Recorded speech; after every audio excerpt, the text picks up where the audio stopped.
नतीजों को एक फेज़ वाइज दूंगा जी और सबसे पहले मैं 11th-12th के अभ्यर्थियों को दूंगा, जी उसके बाद 9th-10th और उसके बाद प्राथमिक के। जी और इसका कारण है, अगर हमारी रिक्ति जी 75% से नहीं भर पाती है तो हम 75% अभ्यर्थियों या 75% रिक्ति दोनों में जो कम है उतना हम लोग ज़रूर भर देंगे। और उस हिसाब से हम लोग जो कट ऑफ है, जो हमारा क्वालिफाइंग कट ऑफ जो 40% जनरल के लिए जैसे है, जी उसको हम लोग उतना उस हद तक शिथिल करेंगे। मुझे नहीं लगता है कि उसके कारण से मुझे जो वर्तमान में कोई शिथिल करने की ज़रूरत है क्वालिफाइंग को, लेकिन ये एक प्रोविज़न किया गया इसलिए कि लोगों को लगे कि हाँ सरकार की मंशा भी है नियुक्ति करने की, हमारी मंशा है नियुक्ति करने की, और अगर बाई चांस कोई ऐसे मामले में अगर नहीं भर पाते हैं तो हम रिलैक्स करने के लिए तैयार हैं। तो पहली बात तो जो अभ्यर्थी जो इस तरह से अपने विचारों को रखते हैं,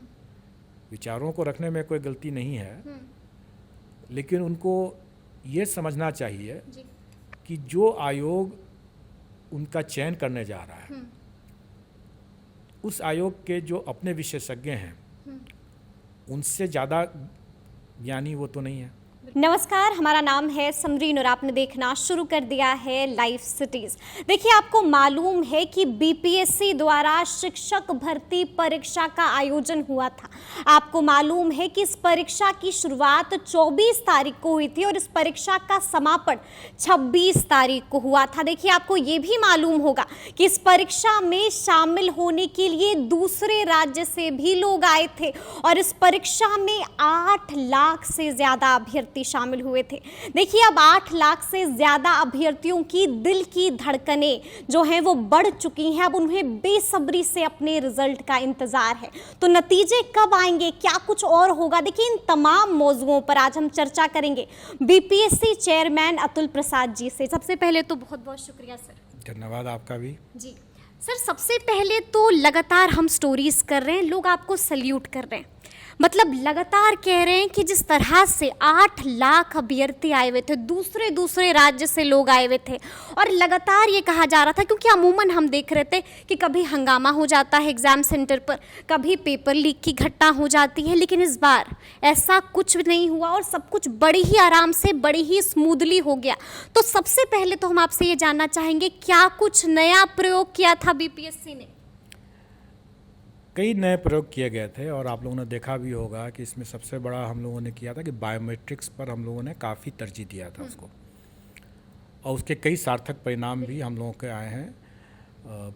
कई मुन्ना भाई जैसे लोग कह रहे हैं कि कई मुन्ना भाई पकड़े गए हैं। और मैंने पहले भी कई अवसरों पर यह बात कहा है कि हमें अगर सिस्टम में सुधार रखना है, कदाचार मुक्त रखना है इसको, तो जो कदाचारी जो क्या सोचते हैं और कैसे करते हैं उनसे हमको 2 कदम आगे रहना है। जी।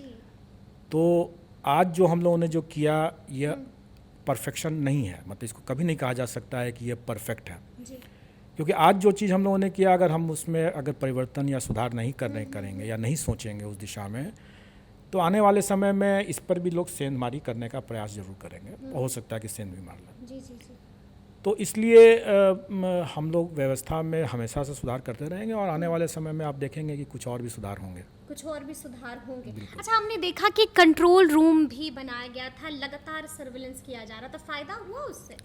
बिल्कुल, कई फ़ायदे हुए उसमें। आपने देखा होगा कि इसमें यहाँ से ही हम लोगों ने कई सेंटर्स पर जो भी थोड़ी बहुत कोई बातचीत कर रहा है एक दूसरे से या कहीं पर कोई खड़ा को इधर उधर करने की कोशिश कर रहा है, तो यहीं से हम लोग इसको चिन्हित करके बता रहे थे और सेंटर्स के लोग एक्शन ले रहे थे। उसके साथ साथ हम लोगों ने ये भी था, सभी लोग कैमरे की नज़र में है, ये अपने आप में बहुत बड़ी बात थी और सब लोग अपने सही तरीके से सब लोगों ने काम किया। और मैं इसमें एक मीडिया को भी और इसमें अभ्यर्थियों को भी, क्योंकि सबको जब ये पता चल गया कि इतनी मतलब कैमरा के दायरे में सब कोई सब हैं, तो किसी ने भी ज़्यादा प्रयास नहीं किया। कुछ ऐसे लोग थे जो इसके बावजूद दुस्साहस किए तो पकड़े भी गए। जी, हमने देखा। मतलब अब आप लोग मुन्ना भाई जो लोग हैं, जो वो सोचते हैं उनसे एक कदम आगे ही सोच रहे हैं। हमें सोचना पड़ता है और ये हमारा काम भी है, अगर नहीं सोचेंगे तो हम भी बेवकूफ़ बन जाएंगे। बिल्कुल बिल्कुल। बिल्कुल। अच्छा सर, अब सवाल उठ रहा है क्योंकि लगातार 8 लाख अभ्यर्थियों ने एग्ज़ाम दिया है, तो सबकी जो दिल की धड़कनें हैं वो बढ़ गई हैं और उनके बीच अब घमासान भी चल रहा है रिजल्ट को लेकर। तो हम ये आपसे जानना चाहेंगे कि नतीजे कब तक आ सकते हैं?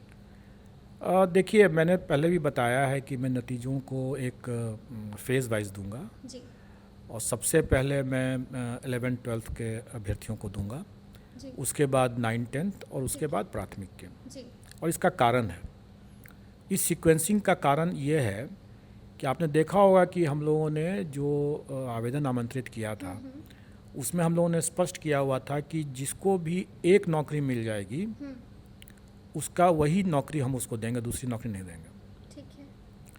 क्योंकि हो सकता है कि किसी ने तीनों के लिए अप्लाई किया हो, तीनों के लिए योग्य हो और तीनों उसमें उसके मेरिट लिस्ट में आ रहा हो, जी तो स्वाभाविक है कि वो एक ही नौकरी कर पाएगा। और ये आवेदन में हम लोगों ने स्पष्ट कर दिया था कि हम एक ही नौकरी देंगे और जो मिल जाएगा उसी को देंगे। और इसका क्रम जो हमारा है वो सबसे पहले हम उसको 11th-12th के लिए देखेंगे ठीक है। और इसीलिए सबसे पहले हम उसी का रिजल्ट निकालेंगे। तो जो इसमें जिसका चयन हो जाएगा उनको फिर हम 9th-10th में कंसिडर नहीं करेंगे। अच्छा, और इसी कारण से हम इस तरह से फेजिंग कर रहे हैं कि पहले हम 11th-12th का तो निकालेंगे। 11th-12th के नतीजे कब तक?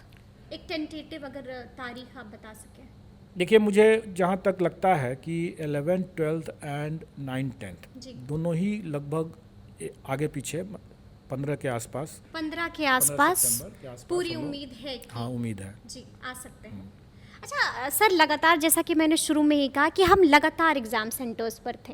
देखिए, बहुत सारे अभ्यर्थियों से हमने बात की, काफ़ी अभ्यर्थी थे जो बड़े गुस्से से एग्ज़ाम सेंटर के बाहर निकल रहे थे। मतलब इतना भड़के हुए थे और साफ साफ कह रहे थे कि सवाल तो इतना टफ था कि क्या बोले। मतलब ऐसा लग रहा था कि आउट ऑफ सिलेबस, और बहुतों ने ऐसा बोला कि आउट ऑफ सिलेबस सवाल पूछे गए थे। तो क्या बीपीएससी ने ऐसा किया है? देखिए, बीपीएससी ने ऐसा कुछ नहीं किया है। सभी प्रश्न जो हैं वो विद इन सिलेबस हैं। मुझे स्मरण है कि जैसे प्राथमिक में शायद एक प्रश्न था, अगर सर्किल का एरिया अगर 40 पाई स्क्वायर है तो सर्किल के रेडियस के बराबर का स्क्वायर का एरिया क्या होगा।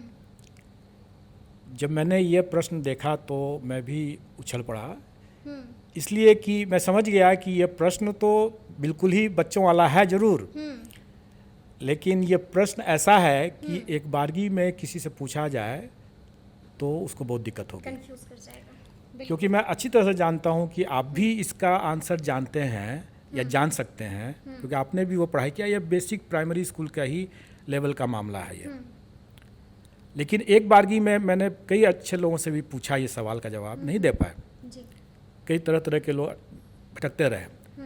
तो सवाल का ये जो स्तर था या सिलेबस की जो बात कर रहे हैं वो बिल्कुल ही एनसीईआरटी के प्राथमिक के हिसाब से, मतलब प्राथमिक का मतलब 10th तक का, क्योंकि प्राथमिक के जो अभ्यर्थी थे उनका न्यूनतम योग्यता इंटरमीडिएट था।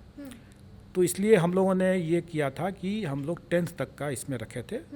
उसका जो लेवल था, प्रश्न का जो स्टैंडर्ड था वो 10th तक का हम लोग रखे थे। और ये 10th तक के लिए बिल्कुल है। 10th क्या, ये तो प्रश्न जो मैं बता रहा हूँ, उदाहरण दे रहा हूँ, ये तो प्राथमिक का ही है।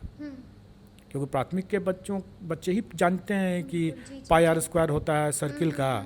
अगर पाई आर स्क्वायर अगर सर्किल का एरिया होता है 40 पाई स्क्वायर है तो दोनों तरफ से पाई हटा दीजिए तो आर स्क्वायर का वैल्यू इस 40 पाई हो गया, वही आंसर है। जबरदस्त सर जी। तो इतना सिंपल था ये सवाल। जी, जी, जी। लेकिन इस सवाल में भी कई लोग भटके जरूर होंगे। बिल्कुल बिल्कुल सर, और इसीलिए शायद भटके हैं, तो इसलिए कह रहे हैं कि क्वेश्चन जो है, मतलब अंगूर खट्टे लगे, नहीं मिले तो कह दो कि खट्टे हैं।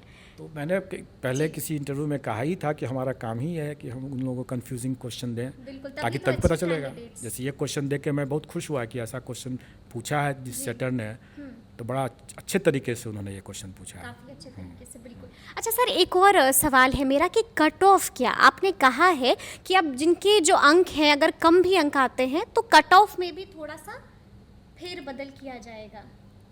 देखिए, हम लोगों ने ये कहा कि अगर हमारी रिक्ति जी 75% से नहीं भर पाती है तो हम 75% अभ्यर्थियों या 75% रिक्ति दोनों में जो कम है उतना हम लोग ज़रूर भर देंगे। और उस हिसाब से हम लोग जो कट ऑफ है, जो हमारा क्वालिफाइंग कट ऑफ जो 40% जनरल के लिए जैसे है, उसको हम लोग उतना उस हद तक शिथिल करेंगे। लेकिन ये सुविधा जो हम लोगों ने दिया है, ये हम लोगों ने, क्योंकि हमें मालूम नहीं था कि प्रश्न का स्टैंडर्ड क्या है, अभ्यर्थियों के लिए का क्या स्टैंडर्ड है, ये मुझे भी पता नहीं था। और जैसा मैंने पिछले प्रेस कॉन्फ्रेंस में बताया भी था कि इन्हीं सब कारणों से हम लोगों को इसको सुधार करने की ज़रूरत है, क्योंकि हम लोग जानते नहीं हैं और सरकार की मंशा है।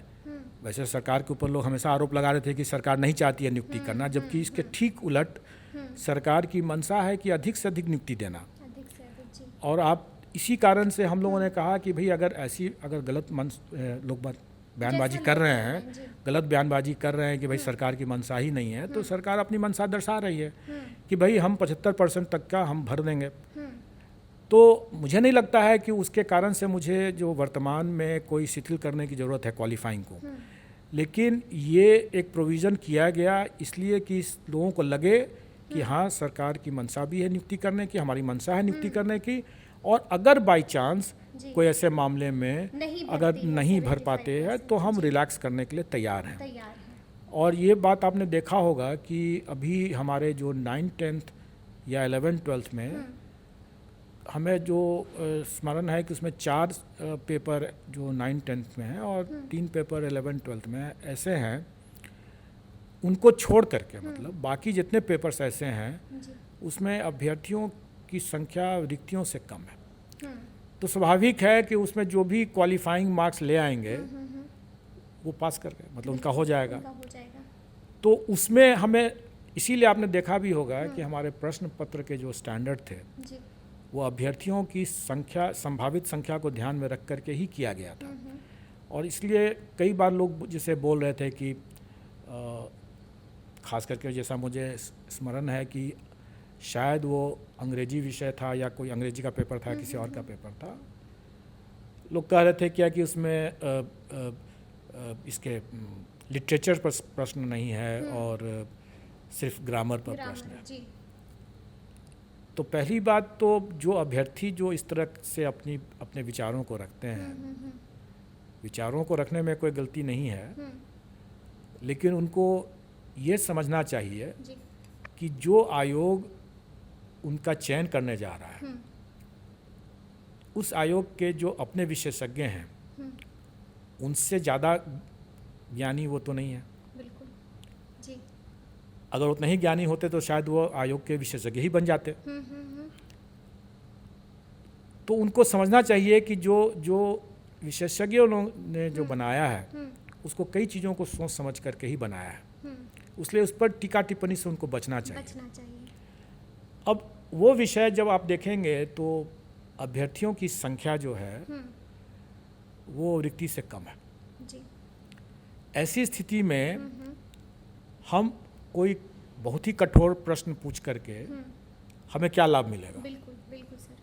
हमें तो देखना है कि वो अभ्यर्थी जो है वो इतनी दक्षता रखता हो कि वो बच्चों को पढ़ा सके।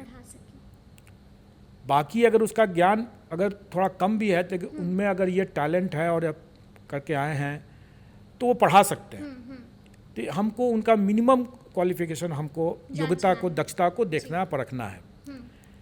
अब अगर कोई ये बात कहता है कि भाई हमने तो बहुत पढ़ लिया, मैंने जो पढ़ा बेकार चला गया जी। तो कोई भी पढ़ाई जो है बेकार कैसे जाएगा? बिल्कुल जी। तब तो यही वाली बात हो गई कि जब कभी लोग अपना जीवन बीमा करते हैं और जिंदा रह गए तो बाद में बोलेंगे अरे हमारा तो बेकार हो गया जीवन बीमा। तो क्या उनको मर जाना चाहिए था, तभी उसका सार्थक परिणाम निकलता है।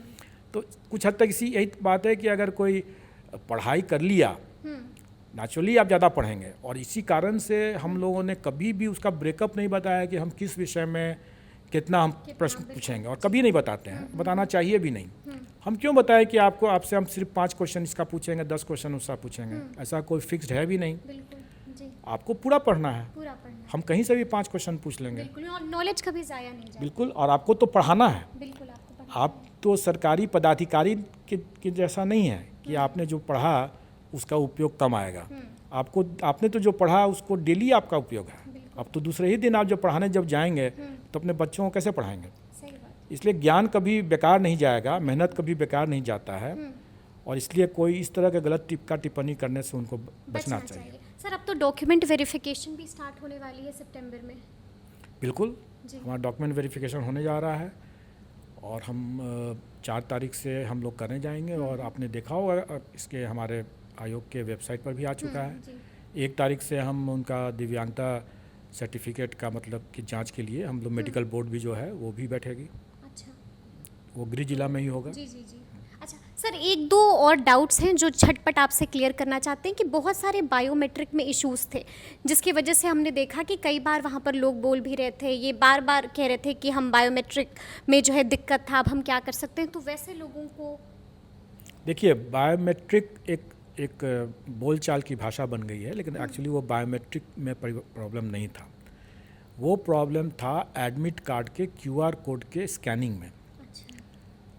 और QR कोड का जो स्कैनिंग जो हो रहा था, उस कई कारणों से वो स्कैनिंग फेल कर रहा था। उसमें एक कारण यह भी हो सकता है कि अभ्यर्थी ने जो प्रिंट आउट लिया वो QR कोड उसका ठीक से आया नहीं।